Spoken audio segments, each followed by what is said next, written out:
জলবায়ু সংকটকে আর আলোচনার বিষয় নয়, বরং বেঁচে থাকার প্রশ্ন হিসেবে উল্লেখ করে সাতক্ষীরায় গ্লোবাল ক্লাইমেট স্ট্রাইক কর্মসূচিতে ঝড় তুলেছে তরুণ জলবায়ু কর্মীরা। জীবাশ্ম জ্বালানি নির্ভরতা বন্ধ করা এবং নবায়নযোগ্য শক্তিতে বিনিয়োগ বাড়ানোর জোরালো আহ্বান জানিয়ে তারা বলছে, ফাঁকা প্রতিশ্রুতি নয়, এখনই পদক্ষেপ নিতে হবে। এ সময় বক্তারা বলেন, গ্লোবাল সাউথের মানুষের ন্যায় বিচার নিশ্চিত না করে আসন্ন COP30 সম্মেলন শেষ হলে তা গ্রহণযোগ্য হবে না।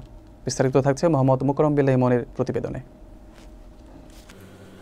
ন্যায়সঙ্গত রূপান্তরের দাবিতে বিশ্বব্যাপী তরুণদের আন্দোলনের অংশ হিসেবে সাতক্ষীরায় এই গ্লোবাল ক্লাইমেট স্ট্রাইক কর্মসূচি অনুষ্ঠিত হয়েছে। শুক্রবার সকাল 10টায় সাতক্ষীরা কেন্দ্র শহীদ মিনার চত্বরে এই সমাবেশ অনুষ্ঠিত হয়। জানা গেছে, সিডিওর বাস্তবায়নে সাতক্ষীরা ইউথ হাবের আয়োজনে এই অ্যাকশন এইড বাংলাদেশ ও গ্লোবাল প্ল্যাটফর্ম বাংলাদেশের সহযোগিতায় এই কর্মসূচির আয়োজন করা হয়েছিল। সমাবেশে তরুণ জলবায়ু আন্দোলনকারীরা ব্যানার, প্ল্যাকার্ড ও রঙিন ফেস্টুন প্রদর্শন করে সবুজ, সমতাপূর্ণ ও ন্যায্য ভবিষ্যতের দাবিতে সোচ্চার হন। বক্তারা উল্লেখ করেন, জাতিসংঘের বার্ষিক জলবায়ু পরিবর্তন সম্মেলন ব্রাজিলের বেলেম শহরে চলার সময়ে এই সমাবেশ অনুষ্ঠিত হচ্ছে। তারা বলেছিলেন, এবারে COP30 অবশ্যই সিদ্ধান্তমূলক হতে হবে এবং গ্লোবাল সাউথের মানুষের জন্য ন্যায় বিচার নিশ্চিত না করে সম্মেলন শেষ হলে তা কোনোভাবেই গ্রহণযোগ্য হবে না। স্বদেশ, বার্ষিক, ক্লিন, বাপা সহ অ্যাক্টিভিস্টরা, সাতক্ষীরার যুব জলবায়ু যোদ্ধারা এই আন্দোলনে অংশ নিয়েছিলেন।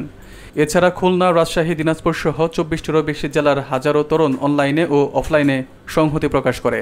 তরুণ জলবায়ু অধিকার কর্মী মাসুদ রানা, হৃদয় মণ্ডল, সাকিব হাসান সহ বিভিন্ন সংস্থার প্রতিনিধিরা বলেন, পরিবেশ বান্ধব কাজ, মর্যাদাপূর্ণ কর্মপরিবেশ, প্রযুক্তির হস্তান্তর এবং তরুণ নেতৃত্বাধীন সমাধানে বিনিয়োগের মাধ্যমে ন্যায্য রূপান্তর নিশ্চিত করতে হবে। তারা বলেন, কাউকে পেছনে ফেলে নয়, বরং সবার অংশগ্রহণে সবুজ অর্থনীতি প্রতিষ্ঠা করা জরুরি।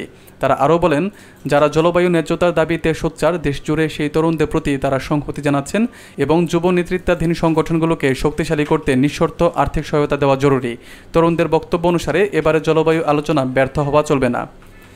ইয়ুথ হিসেবে, একজন জলবায়ু যোদ্ধা হিসেবে দাবি জানাই বহির্বিশ্বের কাছে যে আমাদের যে ক্ষতিপূরণ, এই ক্ষতিপূরণ তাদেরকে দিতে হবে। আমরা ঋণ হিসেবে চাই না, আমরা চাই আমাদের যে ক্ষতি, সেই ক্ষতিপূরণ, সেই ন্যায্য অধিকার আমাদের ফিরিয়ে দিতে হবে। আমরা উপকূলবাসী সুনির্দিষ্টভাবে দাবি করতে চাই, আমাদের ক্ষতির কারণ, আমাদের লসের কারণ সবই উন্নত বিশ্ব বারবার প্রতিশ্রুতি দিয়েও সেই প্রতিশ্রুতি ভঙ্গ করছে। যে পরিমাণে জলবায়ুর যে চাপ বর্তমান সেটা বাড়তেছে, জ্বালানি এত পরিমাণে বাড়তেছে, যার ফলে আমরা বারবার বিভিন্ন হুমকির সম্মুখীন হয়ে পড়ছি। সেখান থেকে আমরা চাই আমাদের ন্যায্য দাবি পূরণ করা হোক।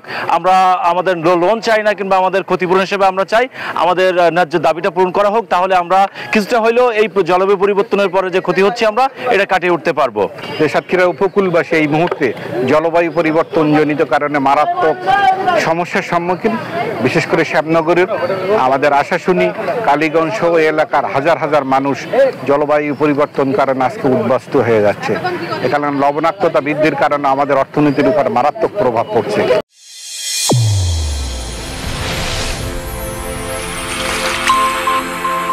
চ্যানেল A1, হৃদয়ের স্পন্দন।